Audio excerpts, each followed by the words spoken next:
Good morning, dear student. Welcome my English class. I hope you are well and doing your regular studies and staying home. I would like to discuss with you about narration, imperative narration. Let's start our class. প্রিয় শিক্ষার্থীবৃন্দ, আমরা আমাদের গত ক্লাসে narration করছিলাম interrogative সেন্টেন্সের narration. আজকে যেটা শুরু করব সেটা হচ্ছে ন্যারেশনেরই অংশ, সেটা হচ্ছে ইম্পারেটিভ সেন্টেন্সের ন্যারেশন।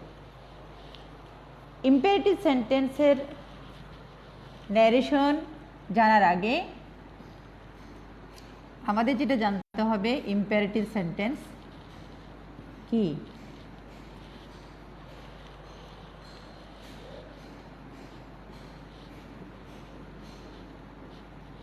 ইম্পারেটিভ সেন্টেন্সের সংজ্ঞা আমরা কিন্তু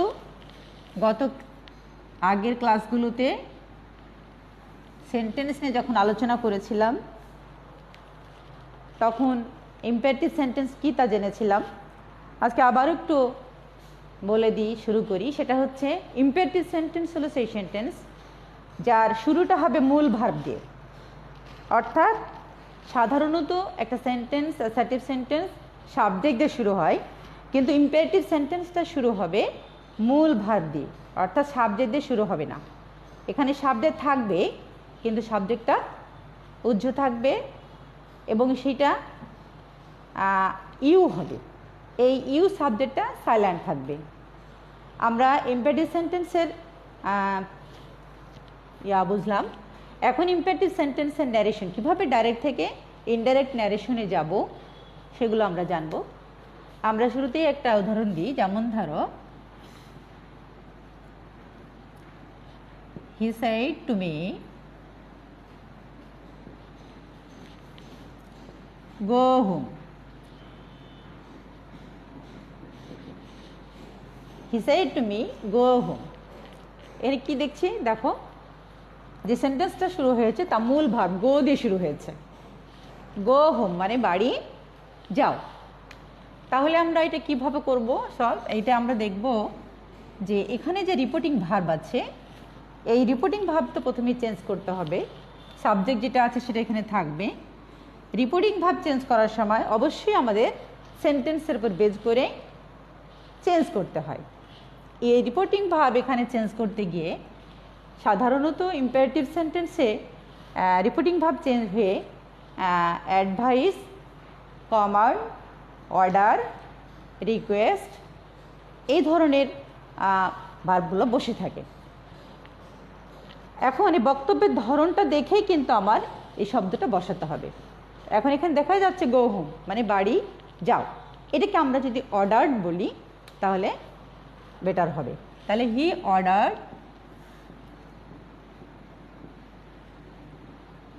মি, এইটুকু আমরা বুঝতে পারলাম, হি অর্ডার মি। এবার দেখো কমা ইনভার্টেড কমা হিসাবে উঠে গিয়ে এখানে লিঙ্কার হিসাবে আমরা যেটা পাবো সেটা হচ্ছে টু। ইম্পারেটিভ সেন্টেন্সে যেটা পাওয়া যায় সেটা হলো টু। আমরা শুরুতে এগুলো জেনেছিলাম, আবার এগুলো অ্যাপ্লাই করছি। দেখো তাহলে কমা ইনভার্টেড কমা উঠে ইম্পারেটিভ সেন্টেন্সে পেলাম টু। আমরা সবাই জানি টু এর পর সবসময় ভার্বের বেস ফর্ম হয়, ঠিক এখানে তার ব্যতিক্রম নয়। আমরা ডাইরেক্ট থেকে ইনডাইরেক্ট ন্যারেশন যখন করতে যাব এবং ইম্পারেটিভ সেন্টেন্সের ন্যারেশন করতে গিয়ে কমা ইনভার্টেড কমা উঠিয়ে যখন লিঙ্কার হিসাবে টু ব্যবহার করে ফেলবো, এরপরে যে ভার্বটা আমরা ব্যবহার করবো সেটা অবশ্যই বেস ফর্ম হবে। আর বেস ফর্ম বলতে আমরা বুঝি কি, ভার্বের যে তিনটে ফর্ম থাকে, present form, past form, past participle form, অর্থাৎ প্রেজেন্ট ফর্ম যেটা সেটাকে আমরা বেস ফর্ম হিসাবে জানবো। তাহলে এখানে টু এর পর কী লিখবো আমরা, গো। এটা সেন্টেন্সের শুরুতে ছিল তাই বড় হাতে জি হয়েছিল, কিন্তু যেহেতু সেন্টেন্সের মধ্যে তাই গো জি ছোট হাতে হয়ে গেল এবং যে এটা অবজেক্ট হিসাবে এখানে আছে সেটা বসাই দিলাম। অ্যান্সারটা কিন্তু হয়ে গেছে। কি লিখেছি আমরা, he ordered me to go home, to go home. এত সহজেই কিন্তু হয়ে গেল। এখন আমরা এইটাকে আরেকটু, এটা পজিটিভ, আমরা জানি প্রত্যেকটা সেন্টেন্সেরই একটা অ্যাফার্মেটিভ এবং একটা নেগেটিভ দুটা রূপ থাকে। তো এই দুটো রূপেরই আমরা করব। এটা করলাম কি একটা পজিটিভ বা অ্যাফার্মেটিভ যে মিন করছে সে ধরনের একটা উদাহরণ। আচ্ছা, এবার আমরা অ্যাফার্মেটিভেরই আরেকটা করব, কিন্তু একটু দেখো ব্যতিক্রম করে। যেমন ধরো she said to him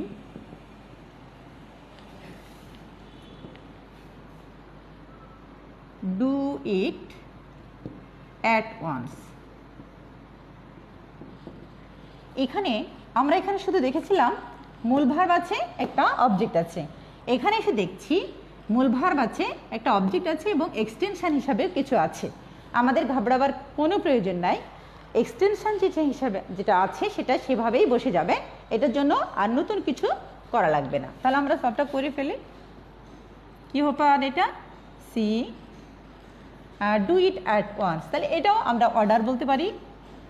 he ordered him to do it at once।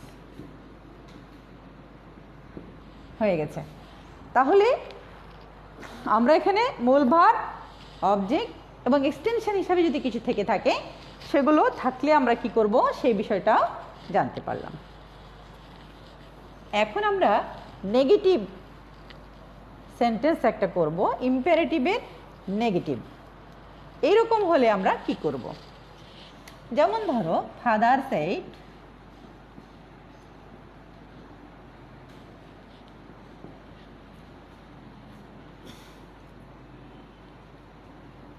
Do not run in the sun.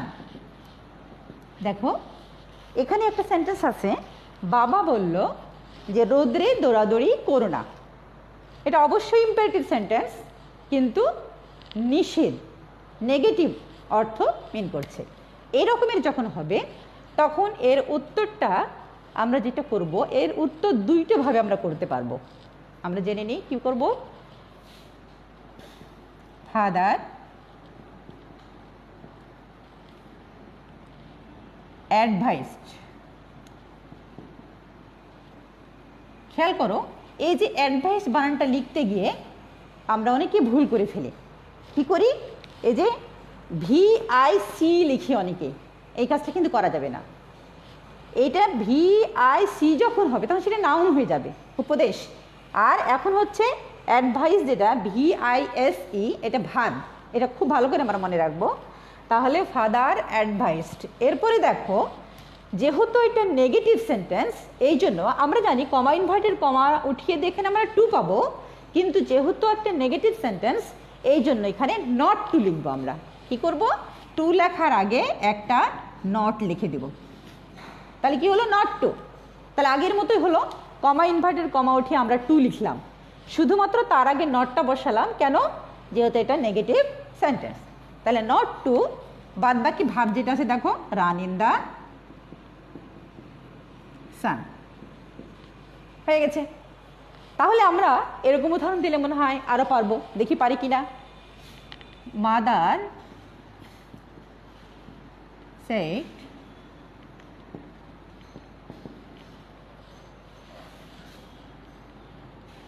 Don't tell এ লাই। দেখো এখানেও কিন্তু একটা সেন্টেন্স আমরা পেয়েছি যেটা ইম্পারেটিভ সেন্টেন্স কিন্তু নেগেটিভ। মা বলছে যে মিথ্যা কথা বলো না। তাহলে এটাকে আমরা উপদেশ হিসাবে ধরে নিতে পারি, মায়ের পক্ষ থেকে সন্তানের জন্য এটা একটা উপদেশ। তাহলে এখানে কি লিখব, মাদার অ্যাডভাইস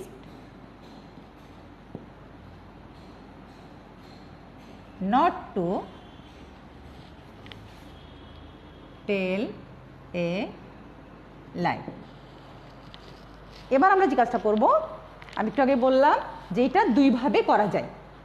এই যে দুইভাবে করা যায়, এটা কিভাবে করা যায়, এই সেন্টেন্সটা একটা হয়ে গেছে অলরেডি, দেখো এটাকে আমরা আর একটা করবো। সেটা কিভাবে লিখবো? লিখবো মাদার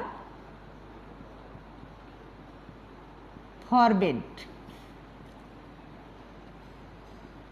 মাদার ফরবেড, আমরা জানি ফরবাইড মানে হচ্ছে নিষেধ করা। এই যে ফরবাইড, এটা প্রেজেন্ট ফর্ম, ফরবাইড মানে নিষেধ করা। এখন যেহেতু এটা পাস্ট ফর্মে আছে তাই আমরা ফরবেড করলাম। মা কি করেছে? মা নিষেধ করেছে, মাদার ফরবেড। এবার কি লিখবো বলো? টু টেল এ লাই। এখানে কিন্তু আমরা এই টু এর আগে আর নট দিলাম না, কারণ ফরবেড নিজেই একটা নেগেটিভ অর্থ প্রকাশ করছে। ফরবেড মানে নিষেধ করা, সেই জন্য এই টু এর আগে আর নটটা ব্যবহার করা গেল না বা দরকার নাই। তাহলে কি হলো? মাদার ফরবেড টু টেল এ লাই। একইভাবে এই কাজটাও কিন্তু আমরা করতে পারবো। Father forbade to run in the sun. তাহলে আমরা ইম্পারেটিভ সেন্টেন্সের নেগেটিভ থাকলে, সেন্টেন্সটা যদি নেগেটিভ ফর্ম হয়, তখন আমরা কিভাবে ডাইরেক্ট থেকে ইনডাইরেক্ট করব সেটাও বুঝতে পারলাম।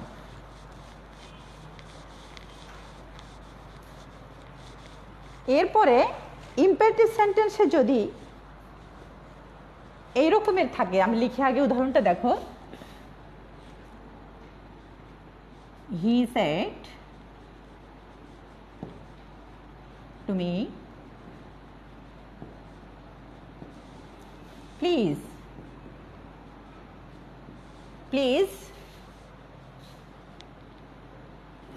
explain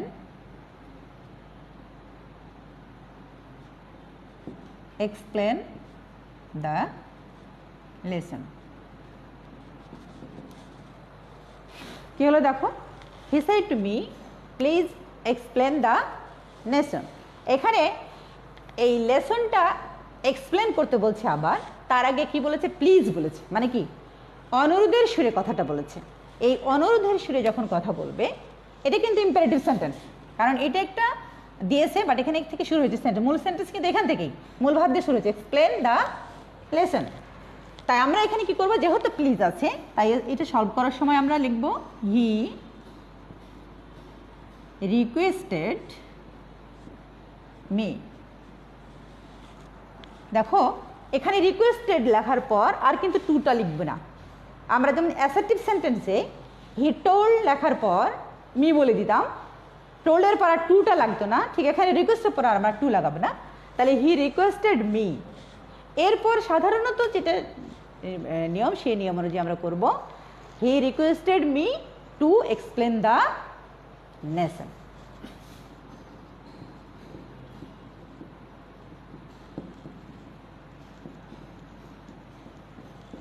to explain the lesson. আমরা এই ধরনের অসংখ্য উদাহরণ যদি আমাদের সামনে কেউ উপস্থাপন করে, আমরা নিশ্চয়ই এটা পারবো। এখন এইটা শুধু নর্মাল একটা প্লিজ দিয়ে বললো বা অনুরোধ করে বললো, তখন আমরা এই রিকোয়েস্ট দিয়ে প্রবলেমটা সলভ করলাম। এখন আর একটা উদাহরণে আমরা যাব, যে একটা ইম্পারেটিভ সেন্টেন্স, কিন্তু সেই ইম্পারেটিভ সেন্টেন্সটা উপস্থাপনটা একটু আলাদা। এই ধরনের ইম্পারেটিভ সেন্টেন্সকে আমরা কিভাবে সলভ করব? দ্য অফিসার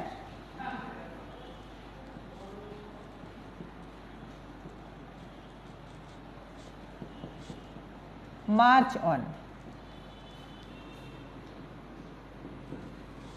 এখানে দেখো অফিসারকে বললো মার্চ অন, এগিয়ে যাও।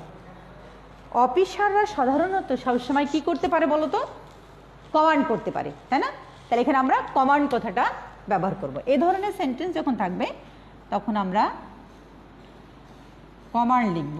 তাহলে কি লিখব? The officer command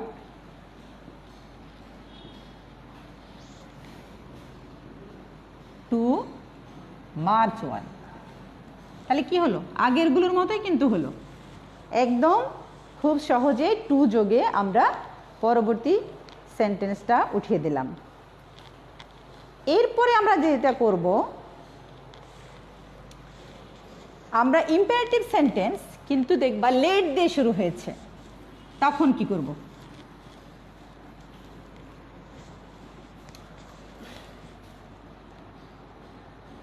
he said to me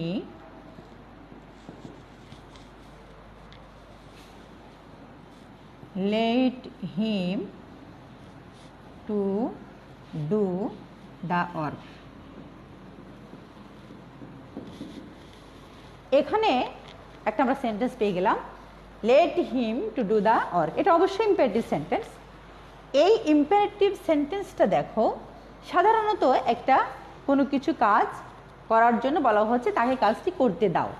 যখন এই রকমের হবে তখন আমরা সাধারণত সাধারণ নিয়মে আমরা করব, সেটা হলো এই কমা ইনভার্টেড কমা উঠে এখানে কিন্তু আর আমরা টু পাবো না, এখানে লিঙ্কার হিসাবে দ্যাট পাবো। আর এই যে লেটটা, এই লেটের পরিবর্তে আমরা মাইট ইউজ করব। এখানে মাইট ইউজ করব অথবা মাইট বি অ্যালাউড টু, এই দুটার যে কোনো একটা আমরা ব্যবহার করতে পারবো। তাহলে করি আমরা, হি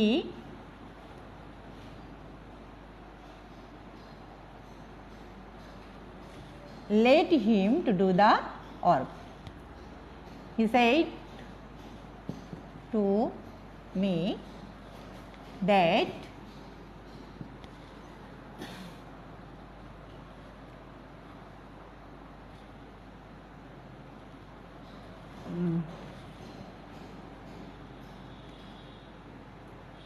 he said to me that, হ্যাঁ এটা হি হয়ে যাবে,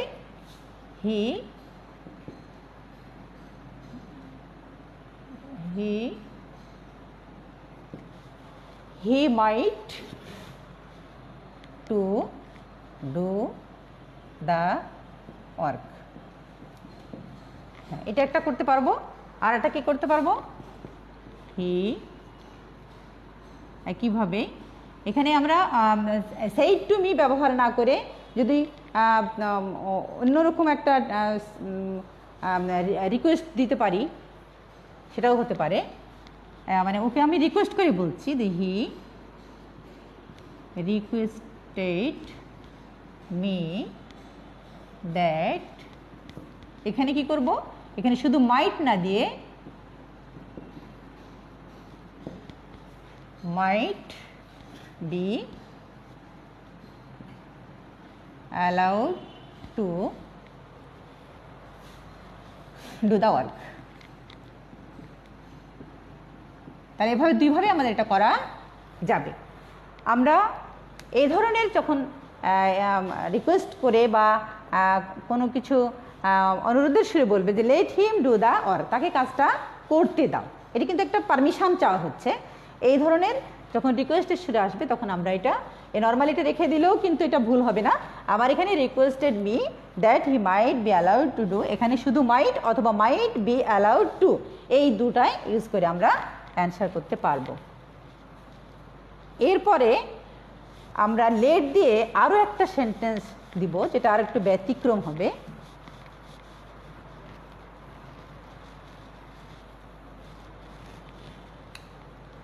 যেমন ধরো, হি said to me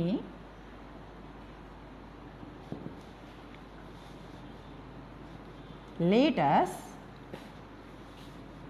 have a picnic on Friday.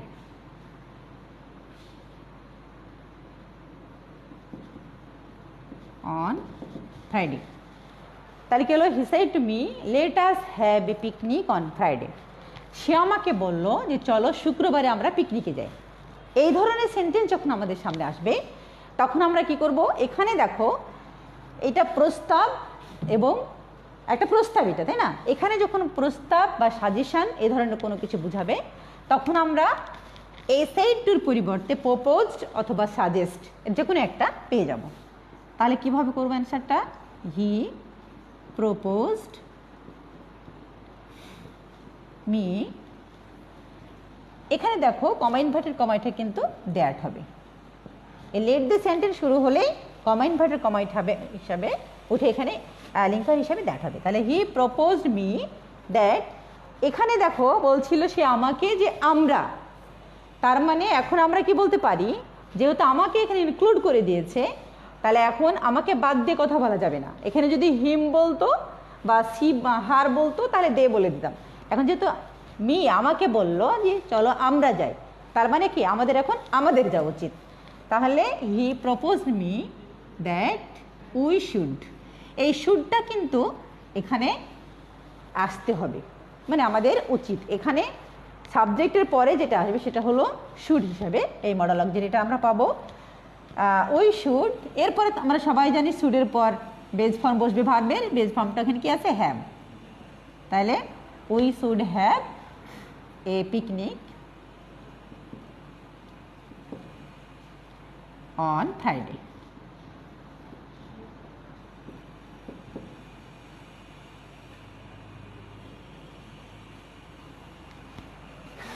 তাহলে হয়ে গেছে। আমরা এই লেট দিয়ে থাকলে এবং লেট ছাড়া থাকলে এই দুটোর মধ্যে যে ব্যতিক্রম দেখলাম সেটা হচ্ছে লেট দিয়ে যখন কোনো কিছু করা হচ্ছে তখন এখানে হয় রিকোয়েস্ট করছে অথবা প্রপোজড করছে অথবা সাজেস্ট করছে। এই বক্তব্যের ধরন অনুযায়ী আমরা একবার রিকোয়েস্ট ব্যবহার করলাম, একবার কি প্রপোজ ব্যবহার করলাম। এবং এখানে যে কি হলো, এখানে যে এই লেট আস যেহেতু প্রপোজড বলছে, প্রপোজ বা সাজেস্ট বলে অবশ্যই এখানে শুড আসবে। আর যদি রিকোয়েস্ট নর্মালি একটা কিছু বলে, কথা লেট দিয়ে শুরু হয় সেন্টেন্সটা, সেক্ষেত্রে আমরা এখানে মাইট অথবা মাইট বি অ্যালাউড পেয়ে যাব। তাহলে মূলত ইম্পারেটিভ সেন্টেন্সের ন্যারেশন এমনি সোজা, নর্মাল একটা দিলে অ্যাফার্মেটিভ সেন্টেন্স হোক নেগেটিভ হোক আমরা করতে পারবো।